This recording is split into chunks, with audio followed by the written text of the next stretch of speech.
नमस्कार। लोकसभा के चुनाव में बहुजन समाज पार्टी की स्थिति उत्तर प्रदेश में बेहद दयनीय रही। 80 में से एक भी सीट वो नहीं जीत पाई और उसका वोट प्रतिशत भी 2 अंकों से सिमटकर 1 अंक में आ गया, 2.5 से घट के 1 में आ गया। अब ऐसे में रविवार को बसपा सुप्रीमो मायावती ने समीक्षा के लिए बैठक बुलाई। प्रदेश भर से बसपा के महत्वपूर्ण नेताओं को बुलाया गया और उस बैठक में मायावती ने इस बात की पड़ताल करेंगी कि बसपा को आखिर इतना बड़ा चुनावी झटका लगा तो लगा कैसे। और जैसा मैंने पहले भी आपसे कहा था कि बाकी जो हुआ सो हुआ, लेकिन मायावती जी के कष्ट का सबसे बड़ा कारण नगीना है। जहां चंद्रशेखर रावण ने जीत हासिल कर ली और लोकसभा पहुंच गए, वो फांस मायावती के मन में गड़ गई और वो फांस भी है, वो चुनौती भी है, वो खतरा भी है। आज बड़ा न सही कल बड़ा हो सकता है खतरा। तो चंद्रशेखर का लोकसभा पहुंचना मायावती जी के लिए सबसे बड़ा संकट का सबब बन गया। अब इस संकट से उबरने के लिए, क्योंकि लोकसभा का चुनाव बताता है कि मायावती का वोट का एक बड़ा हिस्सा समाजवादी पार्टी में शिफ्ट हो गया, तो ये और भी दुख की बात। जिस दल से आपका 36 का आंकड़ा सीधा सीधा, उसमें आपका वोट चला गया। तब अब मायावती जी रणनीति बदलने जा रही है और संकेत ये मिल रहे हैं कि इस बार बहन जी ने फैसला किया है कि उनकी पार्टी बाई इलेक्शन ही लड़ेगी उत्तर प्रदेश में। इससे पहले सामान्यतः बसपा उपचुनावों से परहेज करती थी, केवल चुनावों में ही अपनी दमखम दिखाती थी। बाई इलेक्शंस को सामान्यतः, अपवाद हो सकता है लेकिन सामान्यतः बाई इलेक्शंस में पार्टिसिपेट नहीं करती थी, भागीदारी नहीं रखती थी। लेकिन इस बार अब जो 9-10 जगह बाई इलेक्शन होने हैं विधानसभा के उत्तर प्रदेश में, 9 वो लोग जो लोकसभा में चुने गए, इस्तीफा दिया, उनके विधानसभा क्षेत्र खाली हुए, और 10वां इरफान सोलंकी जिनको 7 साल की सजा हुई है, उसकी भी सदस्यता जाना तय है। तो लगभग 10 जगह चुनाव होना है, बाई इलेक्शन होना है। तो अब बसपा ने फैसला किया है, ऐसा बताया जा रहा है कि इन उपचुनावों में मैदान खाली नहीं छोड़ना है, क्योंकि मायावती को खतरा ये सता रहा है कि अगर इस उपचुनाव में भी हम नहीं मैदान में आए तो पार्टी की स्थिति वैसी खराब है। तो जो वोटर है, हमारा जनाधार जो है, हमारा जो वोट है, वो कहीं फिर सपा और भाजपा में शिफ्ट हो जाए और उसके बाद फिर चुनाव लड़ने लायक स्थिति परिस्थिति ना बचे उन इलाकों में, तो कम से कम। और 27 का विधानसभा का चुनाव मायावती जी पूरी ताकत से लड़ना चाहते हैं। मुख्यमंत्री की कुर्सी उनके लिए उतनी ही महत्वपूर्ण है जितनी अखिलेश यादव के लिए महत्वपूर्ण है। ऐसा तो है नहीं कि बहन जी कोई वैराग्य भाव में है, वो भी राजनीति में है, राजनेता है। और कोई भी राज्य का दल होता है तो उसकी सबसे बड़ी अभिलाषा, सबसे बड़ी हसरत यही होती है कि उसकी पार्टी को सरकार बनाने का अवसर मिले, राज्य में उसके नेता को मुख्यमंत्री की कुर्सी मिले। तो 27 में जब चुनाव लड़ना ही है,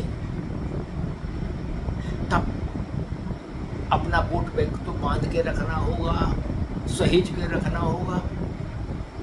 अगर वो भटक गया फिर तो लुट जाएगी दुकान। इसलिए अब संकेत मिल रहे हैं कि बहन जी ने अपने कार्डर से कहा है, अपने लेफ्टिनेंट्स से कहा है कि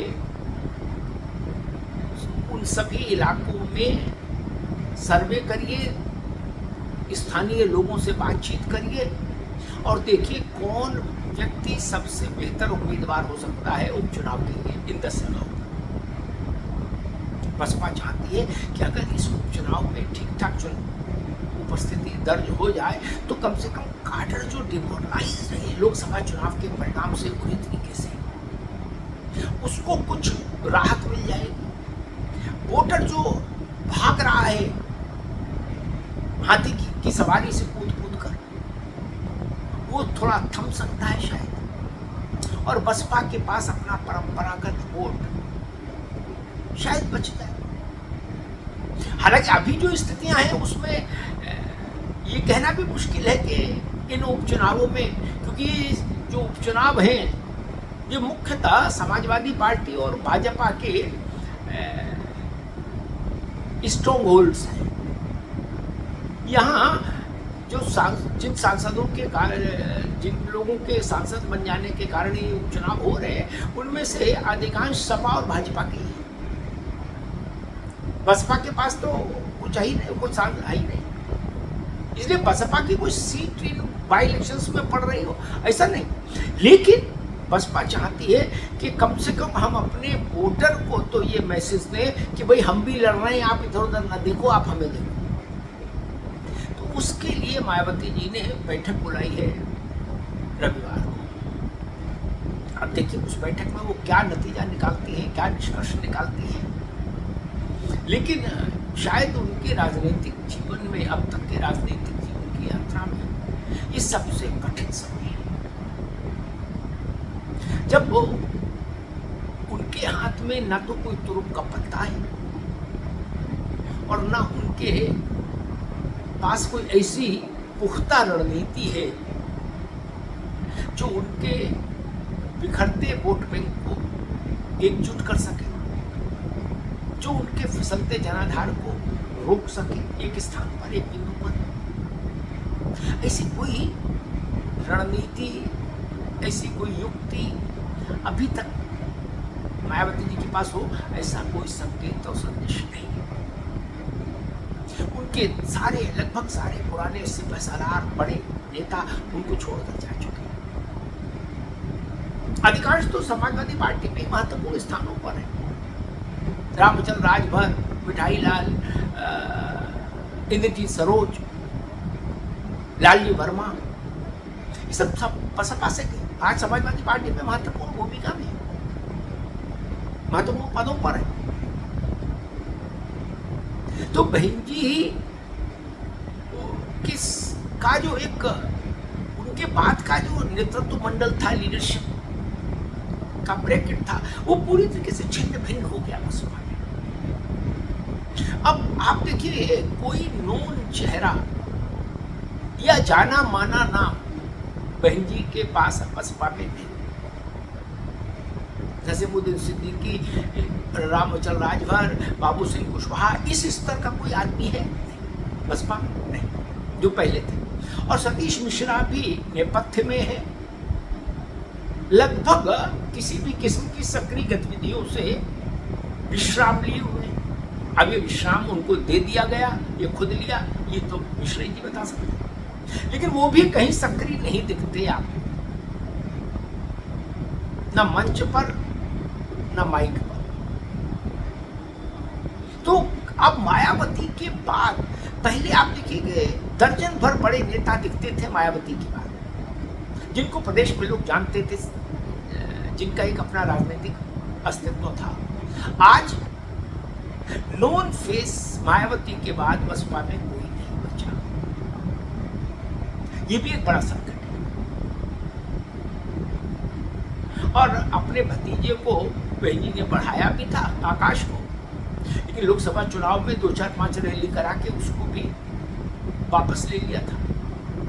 और उसके बाद से आकाश भी कहीं किसी भूमिका में, किसी उसमें सक्रिय नहीं दिखे। इवन सोशल मीडिया पर भी एक ट्वीट कभी कर दिया तो कर दिया, वहां से भी विश्राम ले गए।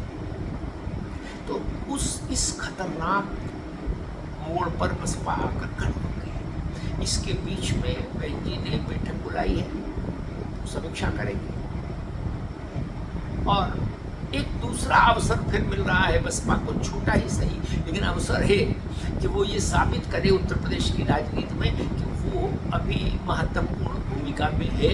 वो एक कोण है, एक ध्रुव है उत्तर प्रदेश की राजनीति का। अगर इन 10 विधानसभा क्षेत्रों में जहां उपचुनाव होता है बसपा कोई चमत्कारिक प्रदर्शन कर दे तो एक बार फिर से उसको चर्चा में आ जाएगी। लेकिन अगर बसपा इन उपचुनावों को लड़ती है और फिर भी कोई उपलब्धि हासिल नहीं कर पाती तो बसपा के लोकसभा के चुनाव में जो निराशाजनक प्रदर्शन था उसका पार्ट 2 हो जाएगा ये बाई इलेक्शन। तो खतरा है, लेकिन संदेश है, संकेत मिल रहे हैं कि मायावती ने कहा है कि हम ये खतरा उठाएंगे और पार्टी बाई इलेक्शन